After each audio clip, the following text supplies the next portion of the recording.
Hello, everybody. Thanks for joining another segment. In this video, we're going to be covering just the alerts menu altogether.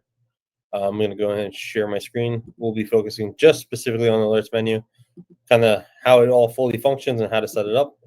Let's get started. So, as discussed in the overview video, when we just briefly talked about it, these alerts will basically generate as the events happen. As you leave the software running, you can click on them to view them. You'll be able to view live view of the camera feed. You can click event snapshot to see the event. If you have it recorded on your recorder, you can click here to view record, and then it will play back from the recorder.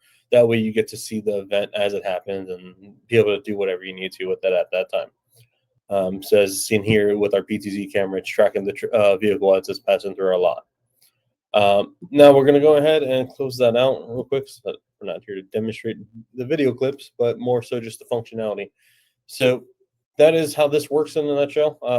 There is one limitation with IMD, but that's being worked on. We'll have those generated later on.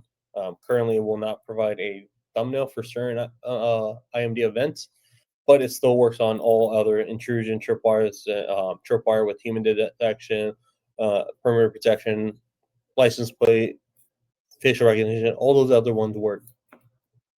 IMD still works, it just doesn't provide you a snapshot, but it will play back if you click on the playback function. So to set this up real quick, all you do is go into alert setup. You go to your recorder. By default, it's usually collapsed like this.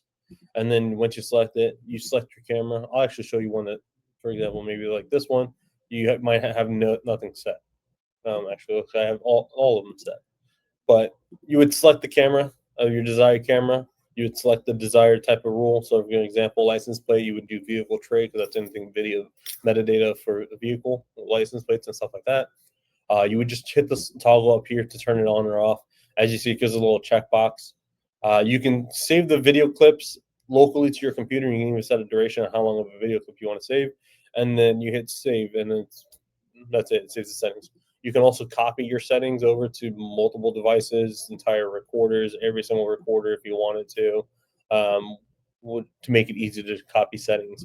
So, for example, like another camera I have, tripwire intrusion, etc., all selected and enabled, and I can just go ahead and click here, copy to, and then I can select the entire recorder or deselect one, and then hit OK, save, and then they're all set. And that's basically it.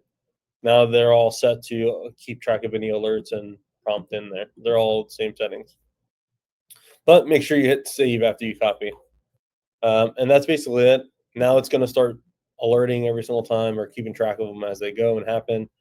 The software does require to be running to generate these events. So when you close the software and open it up again or restart your computer, this list will be empty. That's why if you're using your computer and you don't want the software up on your screen when you close, I actually probably have it already set, but you can set it to minimize your system tray, and then you can always open it back from there, or you can open it from the desktop software. By default, you'll get that prompt the first time when you open it up. You'll get prompted. Let me actually show you why. And then once you close the software, it's going to ask, do you want to minimize? Do you want to exit the program or don't show again? I suggest you put minimize. So the checkbox said don't show again, hit OK. And now it's every time it's going to be running in the background. So you can set it, forget about it, and there you go. If you want to see the log of those events that happened in the past that you did capture in the past, you restart your computer, whatever, you can select the go in by default. When you go to log, you're going to be on device. Click client up here at the top. That's the logs for the system. Make sure your log type is set to alarm. You can specify a date and make sure the device or devices that you want to search are selected, and then hit search. You can even filter to different types of events or handling states or even specific devices. So it's up to you really, or even types of events. So if you only want like uh, let's say IVS rules, for example, let me deselect all, and then I can do just IVS alarm, and then I can hit search, and then I will only get actual IVS, which vehicle trade and intrusion and tripwires fall under. You can go to here. There's these icons. You can click these little icon here. That will give you your snapshot. If you have the video recorded locally, you will click here and it'll give you the video. Otherwise, it'll tell you no record found. I know this top one should have it. So if you do click there, you click on the video, and then it'll play your video, and as you saw, the car went through. And that's basically it. Thank you, guys.